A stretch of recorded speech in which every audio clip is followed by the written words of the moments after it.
Welcome to Bridging Success, the podcast where top B2B CEOs and executives share their insights, challenges, and game-changing strategies that drive innovation and business growth. I'm your host, Bo Jakins, CEO and founder of BridgeNet Technology Consultants. Each episode, we spotlight visionary leaders shaping the future, diving into critical decisions, leadership philosophies, and breakthrough moments that have helped propel them to success.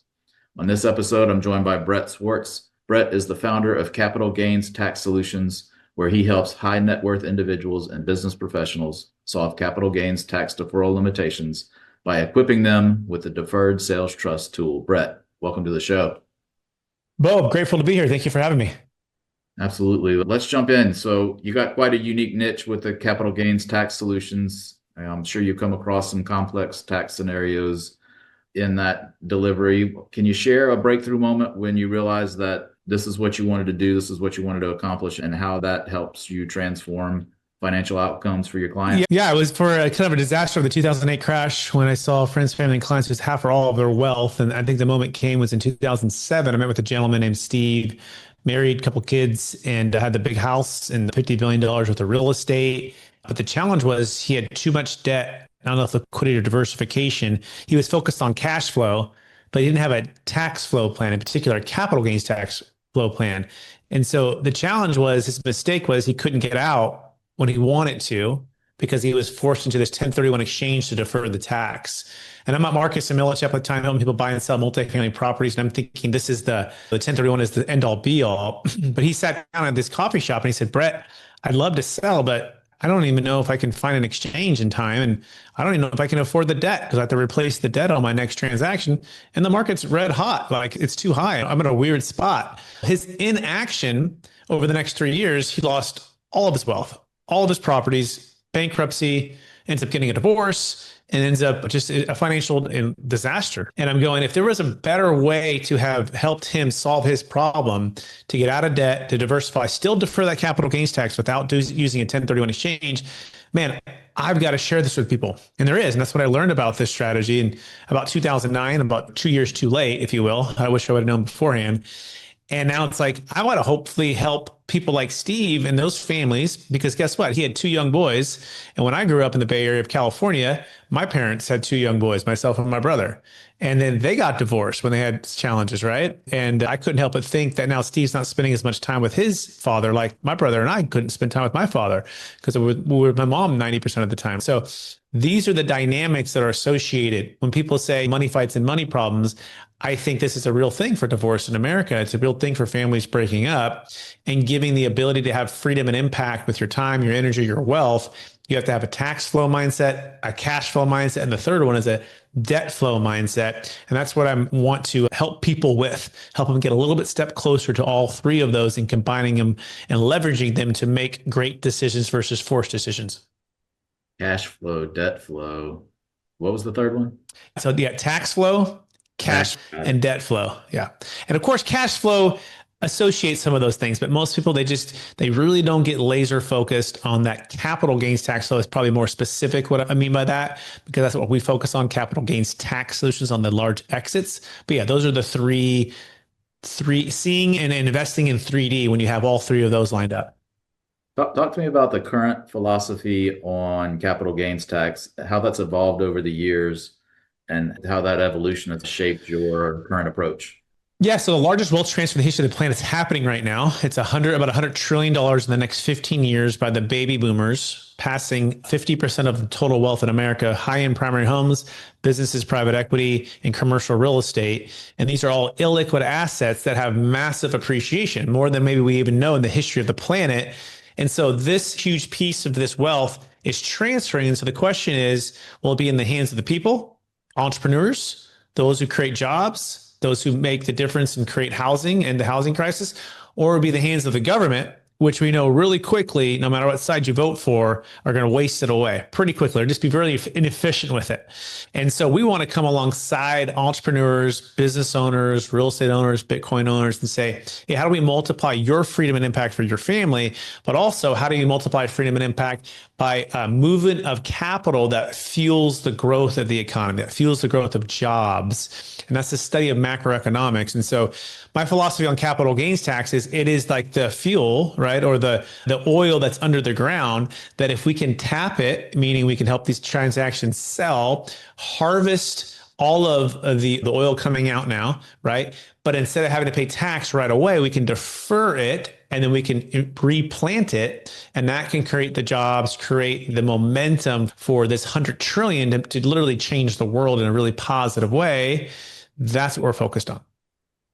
That's cool. You mentioned those three different spheres. How do you leverage technology to accomplish what you're trying to drive into those three spheres of influence? Good question. I think AI right now is a big thing, and it's changing the world rapidly as we speak. I think communication, it starts with helping people get a clear vision of what's possible. And so even what we're doing now with podcasting, we will take this podcast, we'll dual recording it. I'll have my team make small clips and through AI efficiently educate and inspire people towards the next step, which is a deeper understanding and knowledge of what we're talking about here. So AI and education, content creation, all of that is kind of where it starts of the awareness. The next thing would be AI associates with ongoing email follow-up sequences, right? So technology in regards to sales and marketing is probably the biggest thing for a service-based company like ourselves. Then on the back end would be teams that are leveraging technology for analytics and financial analysts that we have on our team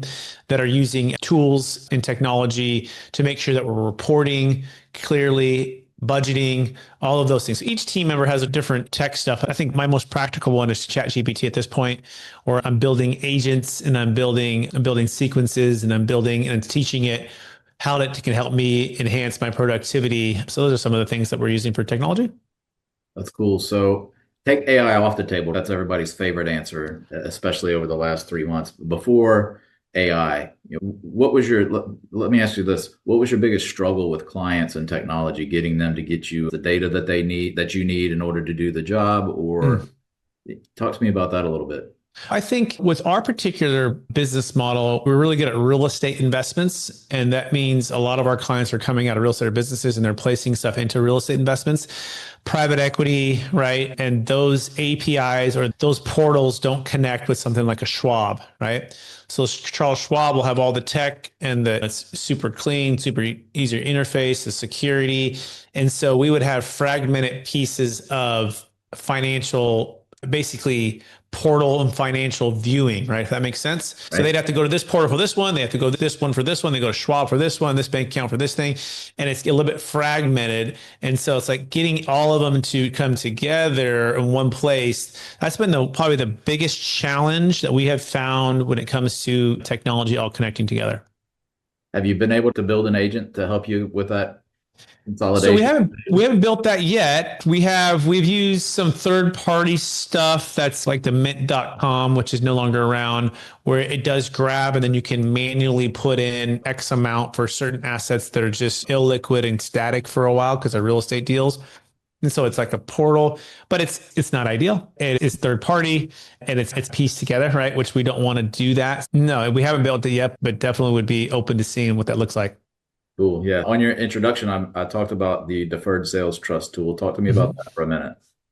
Yeah, so I think it's the best kept secret when capital gains tax solutions for people who are exits. We serve purpose-driven entrepreneurs that are selling large businesses, Bitcoin, real estate. And so if you have at least $1 million net proceeds, $1 million gain, you can sell in a way that allows you to defer the capital gains taxes through an installment sale with the trust. So a deferred sales trust, just really simple, is an installment sale with a trust and a third-party trustee that helps to execute. That's our role here.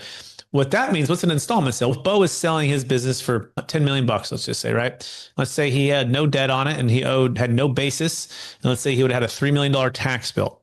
Bo could finance the buyer. Let's say George down the street wants to buy it from Bo, and George could give you $1 down payment, and Bo could finance 100, basically 99.9% of the deal. And in that scenario, Bo, you've done an installment sale. You've become the bank and you've lent the money to the buyer, right? Your collateral is secured against the asset you sold, your business, right? You go on your merry way. He pays you back the 10 million plus 8% or something like that, right? And you're in a cool spot because on that 8% in one sense, and I'll tell you why you're not in a cool spot in another sense and how we fit that role. That 8% is let's call it 10 million. It's about $800,000 a year. That's neat because you got a full 10 million working for you versus just having 7. That's an installment sale, and you only pay tax on what you receive in the given year that you receive it. And so would you rather have 10 million working for you, Bo, or 7? Pretty simple, right? You'd rather have the 10. The challenge is for a business owner when you do a traditional installment sale is that the buyer might not do such a good job on your business. You might have to foreclose on your business. In 2 years, when you're just looking to finally get relaxed and get everything behind you, you're having to foreclose and take the business back over and the things in pieces. So that's why most sellers, it's not wise to do an installment sale with the thing you're selling. Here's where we come in. We say, hey, Mr. Buyer, George, go get financing, go get your 10 million all cash somewhere else. We don't care. Bo's not going to finance you, but we're going to ask you to cooperate with the trust. And the trust is going to jump in right in between Bo and George. So watch this, Bo. If the trust buys you for 10 million and sells it for 10 million to George, how much gain does the trust have? The answer is 0. Now, vice versa, if the trust issues you a promissory note for 10 million and you take it at, let's say 9%, right? And the funds are at Charles Schwab, invest it wherever you like, or back into real estate or other businesses, wherever you like. You're only paying taxes back to the installment sale method as you receive them in the given year. But here's the key piece, right? You're no longer tied to the old property or the old business, right? Your collateral can be secured against the biggest companies in the world. It can be put into Bitcoin. It could do other business ventures that you want to do. In other words, it's liquid, it's diversified, and it can go into different ventures for your next season of life. You no longer have to be back with the old property or the old business. And that's the key. Having flexibility of time. And this is where tax flow, cash flow, and debt flow come in. The one big thing that we really want to be able to focus on is leverage time, timing of investments, timing of deals. And if we can give you, Bo, the smart entrepreneur, your time and focus back with your capital, guess what? You can go 10x that next piece versus it being stuck in the old business. Is that making sense? Yeah, absolutely. Where my mind first went was, man, that's risky. Having to step back into a failing business if I forget Robert down the street doesn't do a good job. Yeah, and not only is it risky, it's probably your worst nightmare, right? Just when your wife is finally, I got Bo back because he's been working all these years and we're finally getting our groove with our travel or our stuff or whatever is meaningful for you guys to say, oh my gosh, like he stopped paying and now we've got to take it back. Now I've got to get legal proceedings. It's your worst nightmare. And so we're seeing that right now because the marketplace, obviously interest rates doubled, right? About 3.5 years ago. And we're hoping they go down.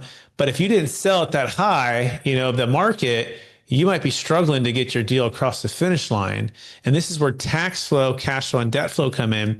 You want to sell when it makes sense for you, not based upon capital gains tax holding you back, right? And also not based upon old strategies that keep you locked in a box, right? Because as entrepreneurs, we don't like to be put in a box. We want to be able to take that next challenge on, the next opportunity.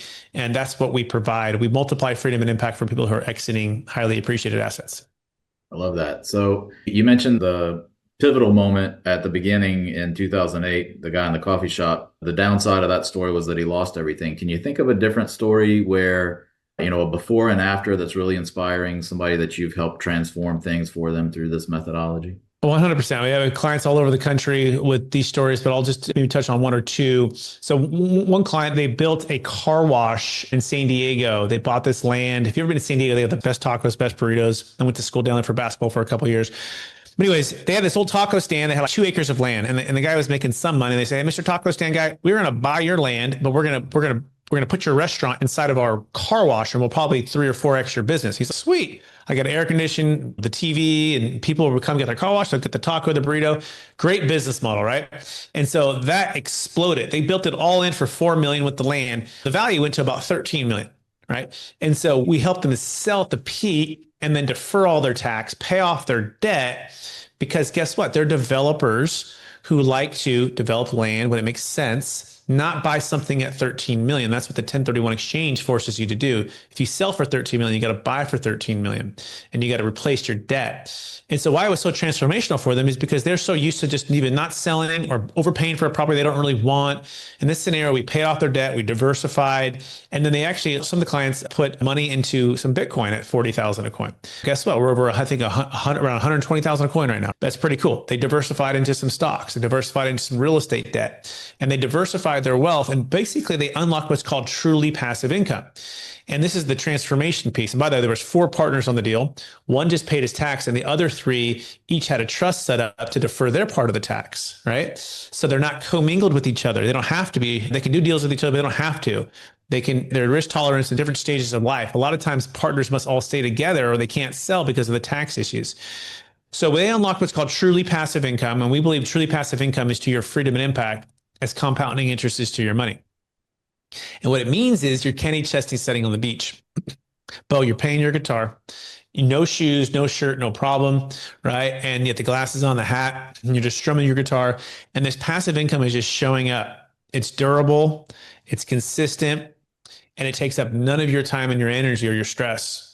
And that's the beauty. And so what we lock in on is an exercise for everyone to think about is, what is that number for you? Is it 10,000, 20, 30, 40, 50 a month? What is that number for you and your family? And what would it mean if you could unlock that, right? By selling an asset to multiply your freedom and impact, right? Freedom with your family, freedom to give the causes you want to give to, impact, legacy.